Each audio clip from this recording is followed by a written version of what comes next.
Should the time come where your pre-1996 Warwick needs a truss rod replacement, you'll be glad to know that this is a relatively easy process. However, if you are unsure with any of the steps to follow, please take your bass to an experienced guitar repair service. If your bass was made after 1996 and needs the truss rod replaced, you must contact your local Warwick dealer or contact Warwick directly for servicing. Before the non-replaceable truss rod currently used in Warwick basses, Warwick used one of three different truss rods between 1982 and 1996. Between 1991 and 1996, Warwick used a two-way truss rod made from aluminum. Between 1987 and 1990, a one-way aluminum truss rod was used.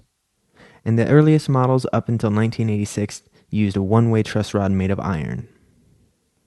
Before replacing your truss rod, you must first find out whether your bass uses a one-way truss rod or a two-way truss rod, because using the incorrect one will not properly fit. Find the year your bass was made by looking at the last two digits of the serial number. If you are unable to tell by using this method, refer to Warwick's website for more assistance. You will need a truss rod key, silicone grease, a blade and glue should you need to remove the nut, and of course, a replacement truss rod.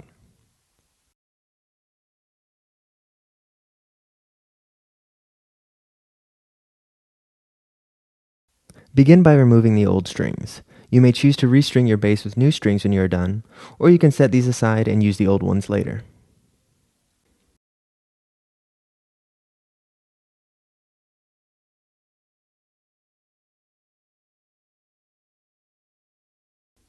Now, use the truss rod key to loosen the truss rod, and while bending the key to the side, gently pull the old truss rod out.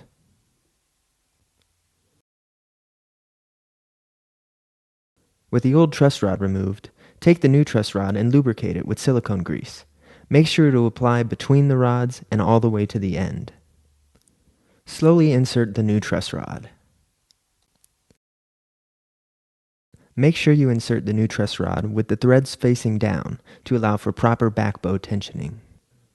Use a cloth to wipe any grease around the nut and headstock.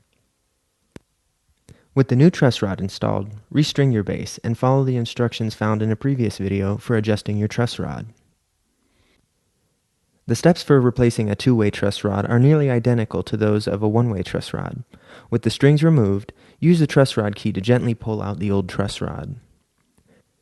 If you find that you are having trouble pulling out the old truss rod, you may need to remove the nut to allow for proper clearance. Use a blade to gently separate the nut from the headstock and set it aside.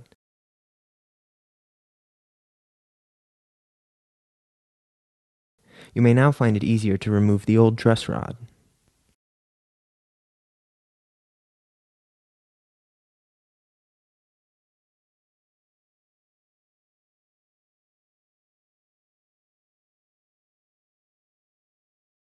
Now, take the new truss rod and apply grease between the rods and all the way to the end.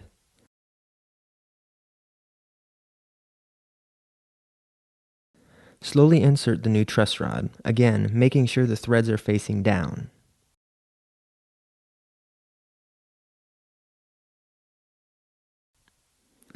Wipe the grease from the headstock and apply a small amount of glue to keep the nut in place. Using too much glue may make it impossible to remove the nut again should your bass need servicing.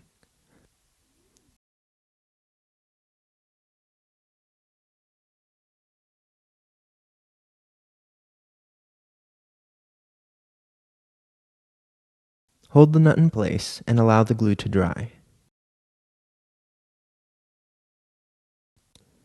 Now that everything is in place, restring your bass and be sure to follow the instructions found in a previous video for adjusting your truss rod.